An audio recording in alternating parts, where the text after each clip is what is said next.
So thank you very much. I know I'm standing between you and going home, which is a very bad place to be, but I'm very pleasantly surprised that the room is almost full because I was sure we're going to be like 5 people here. So thank you for attending. I hope it will be worth your while. So I'm going to talk about forecasting of time series. And as the title says, there is something to do with anomalies. So let me describe a bit a service that we're building at Anodot. So Anodot as a company is a startup, a 4-year-old startup. What we deal mainly is time series analytics. And what we've done so far especially is anomaly detection. Anodot Horizon is a new service that we're launching, which the purpose of this service is to forecast time series. So anomalies are about finding what's happening right now. The strange things that are happening right now. Forecasting is forecasting things into the future. So why do we need forecasting? There are 2 main use cases that we're working on, at least. So forecasting demand to meet supply, and forecasting key business metrics so you can make better decisions. And the goal of this service, when it gets launched, right now it's in alpha mode, is to have a fully automated machine learning platform for forecasting that does not require any data science expertise from whoever uses it. So that's our goal as a company. So let me describe a bit the use cases. The first one, supply and demand. So you have a supply-demand scenario. You want to predict the demand, adjust your supply, and then measure the demand and predict the demand again. So where is this useful?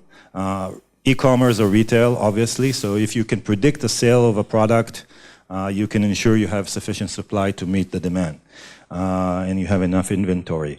Ride-sharing applications. If you can predict how many riders will come tomorrow and ask for rides, you can incentivize your drivers to come and meet that demand.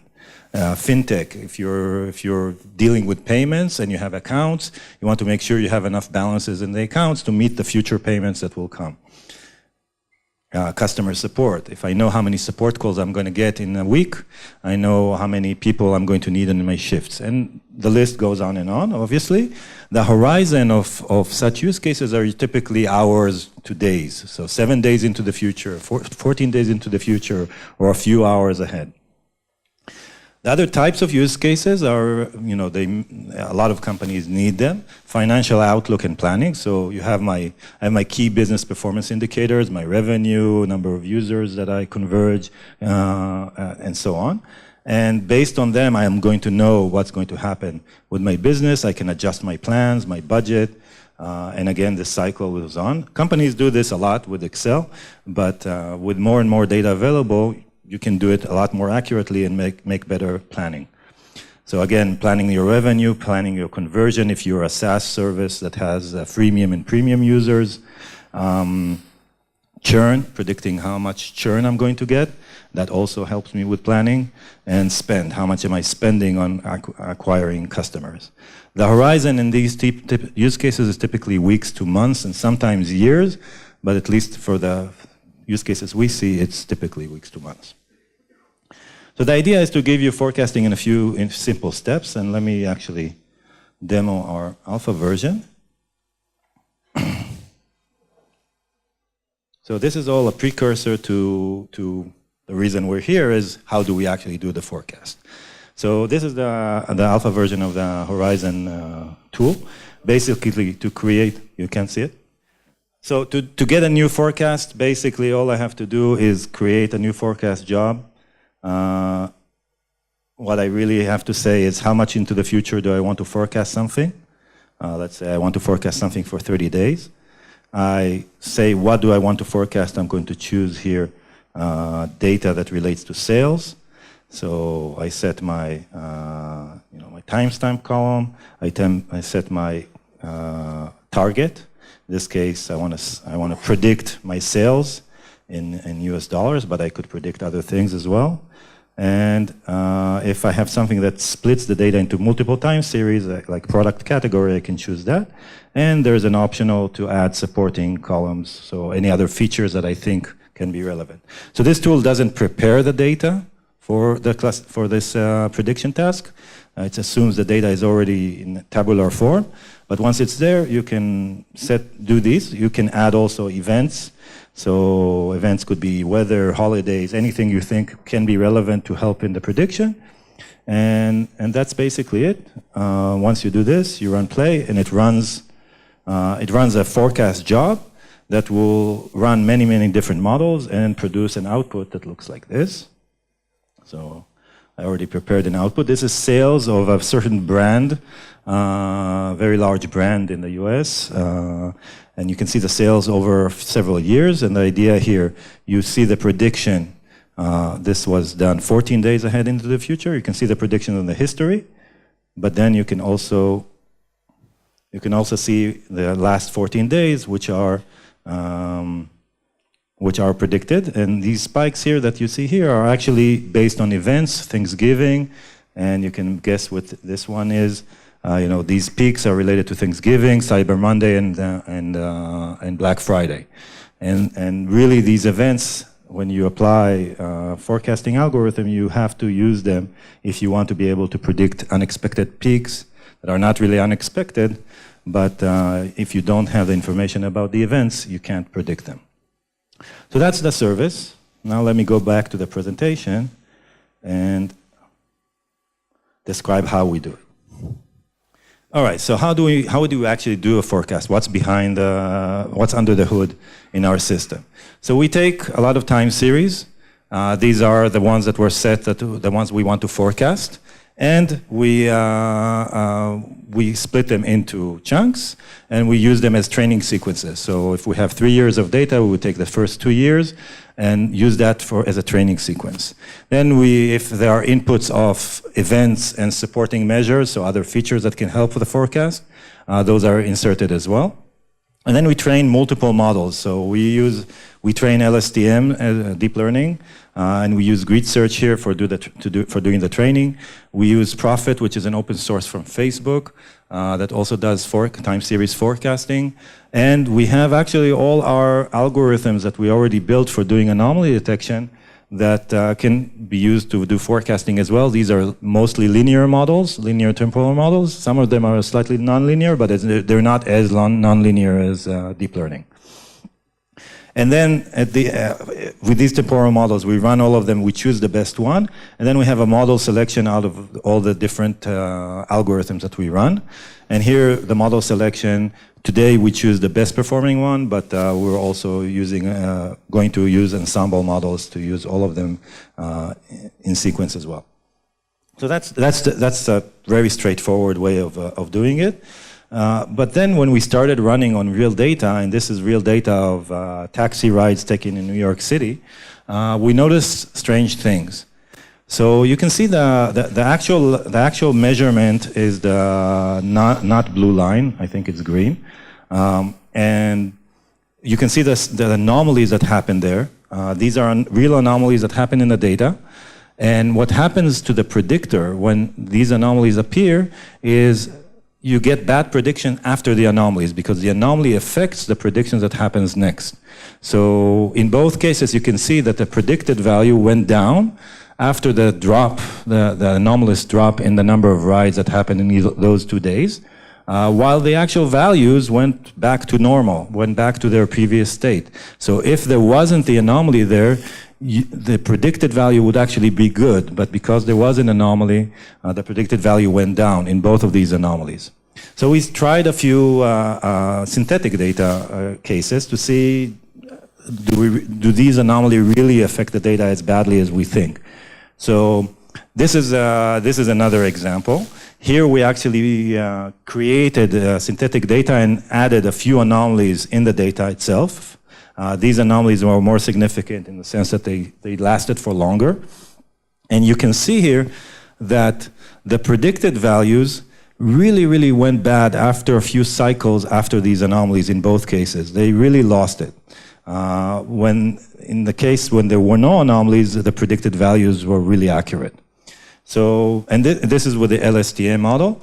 But of course, you can imagine that anomalies affect any forecast algorithm. It's not a surprise. If you take a linear regression, try to fit a linear regression line and add some few outliers to your data, those outliers are going to really make your estimator produce a very bad estimate of the linear line. So there is no reason to believe that why deep learning or any other algorithm won't be affected adversely by anomalies in the data as well. And this proves it. So we need to go back and think about how do we train a forecaster, and especially models that we don't have access to the internals like LSTM. How do we actually train it when there are anomalies in the data and we can't assume we have clean data with no anomalies? So, and as I mentioned, LSTM, especially if you take a longer look-back window, suffers a lot from these anomalies.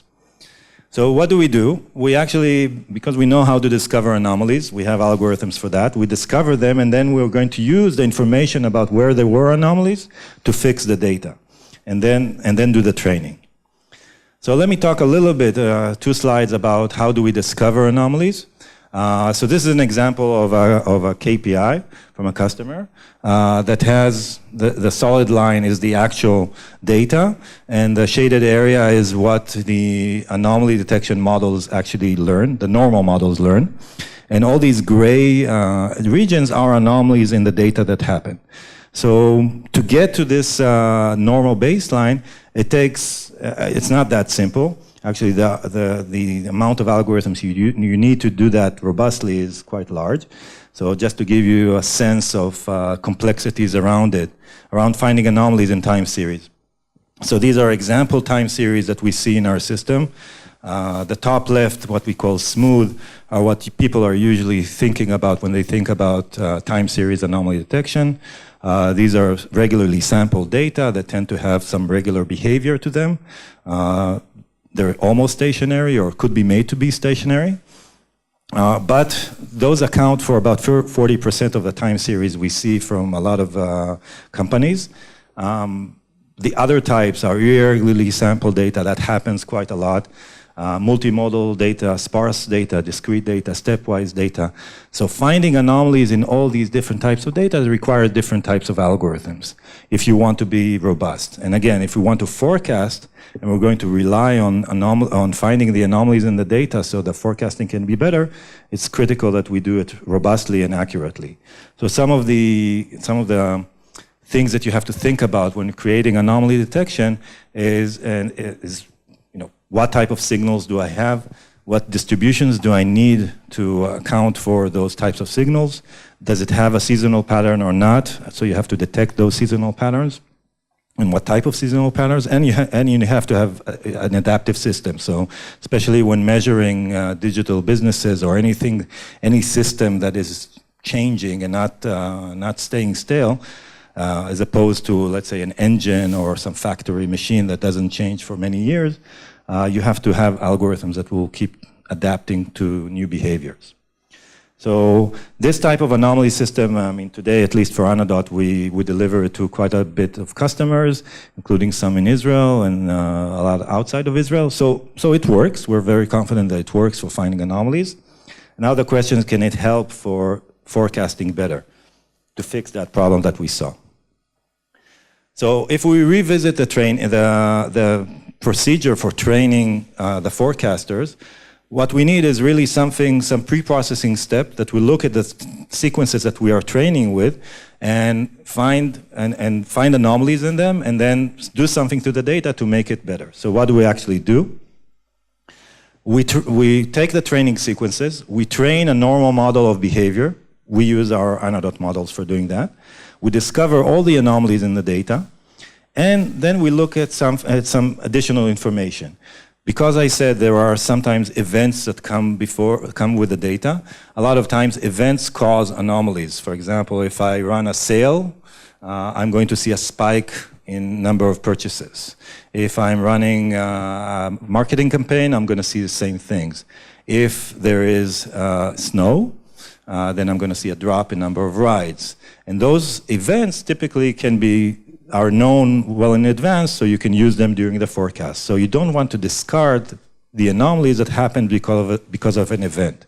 So what we do is, if there was no event before the anomaly, then we actually replace the value of the original time series with the predicted value that came out of the normal model. So when you're doing anomaly detection, you're actually predicting the next value and comparing the actual value to it. So we're just replacing the anomalous values with the predicted values. And once we have that, we also can create features that tell our system where there were anomalies, and those are input as well to the LSTM model. And now we have a new modified training sequences that we can use to train the LSTM. So does it help?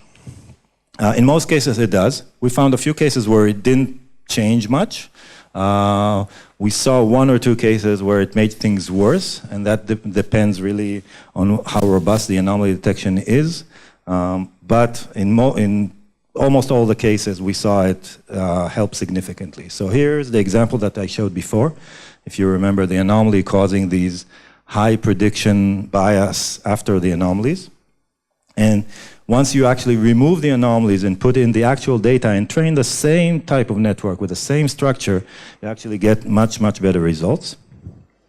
Here's another example. It's more subtle. If you see these two anomalies, after every anomaly, there is a small spike in the prediction of the data. The accuracy of this model was 85%. The prediction confidence for this model was 85%. And once we remove these anomalies from the data and imputate it with the predicted values, actually these spikes disappear and the accuracy, the prediction confidence becomes 89%, or slightly more than 89. Here's another example, real data from a real company, the anomalies that we saw before. And once we actually amputate the data with no anomalies, we see that there is no effect from these anomalies. The last one is actually a very extreme example that we can't explain completely why the network that had the anomalies in them completely didn't converge very well to the actual data. So you can see that regardless of where the anomalies are, the predicted value seems very constant. It does find the pattern of seasonality, but it's way off the actual data. Removing the anomalies and retraining and replacing the anomalous values with the actual data, you actually get much higher prediction. You can see the 83% versus 71% prediction confidence. And what's interesting, when you look at the convergence of the loss while training, the top line is the loss of the network that used the anomalous data, so there was no change to the training data, and the bottom one is after replacing the anomalies with the actual data. So we can see there's a much faster convergence of the training network in general. Overall, we saw about between 1 and 15% improvement in accuracy, which is, the 15% is quite significant. And even 1%, if you remove sometimes these few anomalous points that really impact the prediction in only a few points, can screw up decision making quite a bit. If I'm a ride-sharing company and tomorrow it tells me I'm way off the actual prediction for tomorrow and I'm ordering a lot of drivers to come, asking them to come or incentivizing to come, I'm actually losing a lot of money based on that. So 1% is not insignificant at all. What we also saw as a side effect for this, in many cases, what we saw that the convergence of the algorithm is much, much faster, which means we can train with less iteration, which means we also spend less time on training and spend less money on training because that's CPU dollars. And thinking about it, it actually makes sense because the anomalous values in the time series that we have, when we're using them in the training, they're actually causing the network to work a lot harder. I mean, in terms of the gradient descent, because now there are a few values that are really pulling it to a certain direction that it doesn't want to go. So it takes a lot more work to try and discount it if it's possible at all. So, as a last slide, before we take questions, I wanted to kind of give you a highlight of the architecture of Horizon. So, this is how we build it today. So, you can see it's a functional system. It has a web app, as you saw the UI. The Horizon has various workers and a scheduler that runs these training jobs and then the prediction jobs. There's a prediction API that runs both the profit, the LSTM models, and we use Keras and TensorFlow. And we have our own baseline predictors, which we call our internal system using an API to get these forecasts.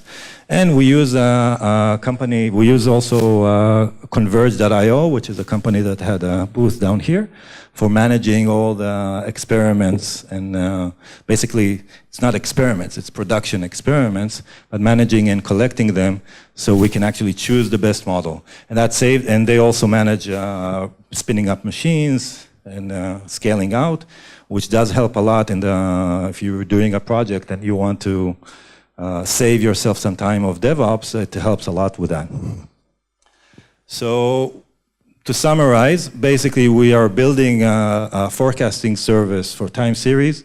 The point of the talk today is, you cannot ignore the anomalies you have in the data if you want to do time series forecasting. And we showed one way of handling these anomalies that seems to work. So I'll take any questions. Thank you.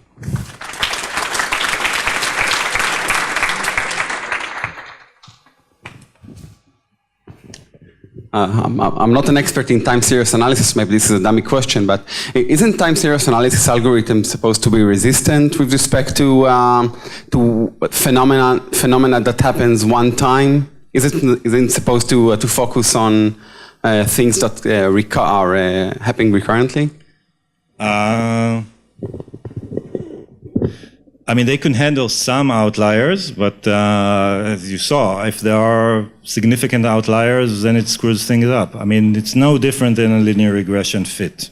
It's the same thing. If you're trying to fit a linear line, think about the x-axis as time, and now put an outlier and try to fit a linear regression. That outlier is going to completely screw up. So no, it's not resistant by default to these outliers. You have to do something.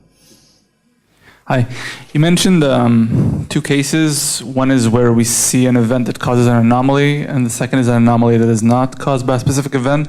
Would it be safe to assume that it's not that there was no event, but rather that we just don't know what that event was? Sure, but potentially yes. But then the question is, if you don't know the event, then there is no hope that the forecaster can forecast that event anyway when it happens in the future. So if I don't put my sale event at all, and every time there's a sale there is an increase, an anomalous increase in the revenue, it's not that the forecaster can forecast that into the future that it will happen, because unless it happens at very regular intervals. So it's kind of a chicken and egg. Of course, there is some event that happened that caused it. Hi. Here in here. Oh, hi. So sometimes the most interesting part in the data is actually the anomalies, right? The what? And the anomalies. Yeah. And mostly in time series, you do want to catch those peaks and those spars. So my question is, in what you have shown us, is that you actually clean the data and remove all the anomalies. My question is, how do you catch those peaks that are interested? Right. So you cannot forecast them if there is no event that will help you forecast them. If there is no indication before that, either in the supporting measures or in events, that something is going to happen, then the forecaster can't predict it. There's just no way. I mean, so the purpose of the forecasting is to help you with planning. So it can only do what has history to work with. And then you do need an anomaly detection system in place in business operations to tell you look, there was a forecast that said A, but now something very different is happening. It's anomalous. Go take a look at it. But that's going to happen when the anomaly starts occurring. You cannot say it like 14 days in advance that it's going to occur, unless, again, there is some repeating pattern to that anomaly, and then the forecasting model should capture it. So yeah, it's a chicken and egg problem for sure. Hey, it's more of a comment, but I think that actually what you have is a strong prior assumption on the length of what you call the anomaly. So you might be better off actually formulated the problem this way, and then you may be able to actually get a better language or a better solution of. So again, what was the first, the beginning? I think that what you actually have is a prior on the length of the anomaly. So I think that in your examples, you actually assumed implicitly that it's very short. Therefore, it was very good practice to clean these. Yeah. But of course, in many cases, it's not true in systems as of memory and so on. So even in your car riding, it may be that now there's like anomalous peak demand, and it's going to last for a while because there's a mondial or whatever. So right. I'm saying that actually I would try to even formulate the problem in this way to users and Yeah, it's interesting. We do have a prior on length of anomalies built into the anomaly detection system because, yeah, like you said, if an anomaly is long enough, it's no longer an anomaly, and you should adapt to it. What? It can be an anomaly, but a long one.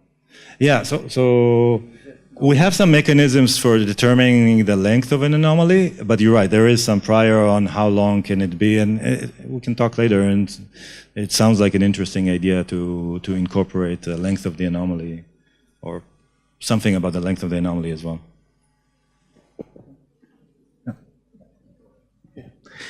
How do you handle change which is not a spike, but let's say a step due to change of the behavior of the system, right. Assuming you don't have the event a priori? Right. So at least in the anomaly detection system that we have, we detect it as an anomaly because there is no event, there is nothing to say that this is not an anomaly. But then because there is a prior on the length of the anomaly, so after a while, it will start adapting, and we adapt to the new state. So the algorithm adapts to the new state, and it becomes the new norm, and then the anomaly ends.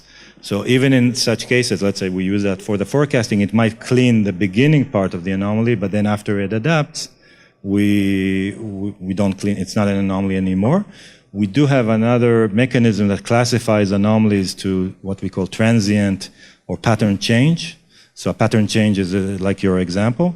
In principle, we could go back and say if there was a pattern change, then we are not going to replace the values of the time series and keep it the same because it was a pattern change, something changed and stayed that way for a long time. Therefore, it shouldn't be used as an anomaly. Yeah, but in case you don't know it a priori and you fix the data based on your forecasting, you're going to be stuck in the previous model and not adapt to the... No, so we always adapt. So adaptation will happen anyway.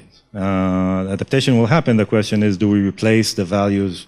Do we use the solution that replaces the value of the time series with the predicted one? If we know that this anomaly represents a state change, we won't replace the values. If it was transient, so it went out and back into the previous model, then we will replace it. So we do have, when we're running it in batch mode, we do have a way to classify the anomalies to pattern change or transient. Okay, so thank you very much. Thank you. Thank you, Ira.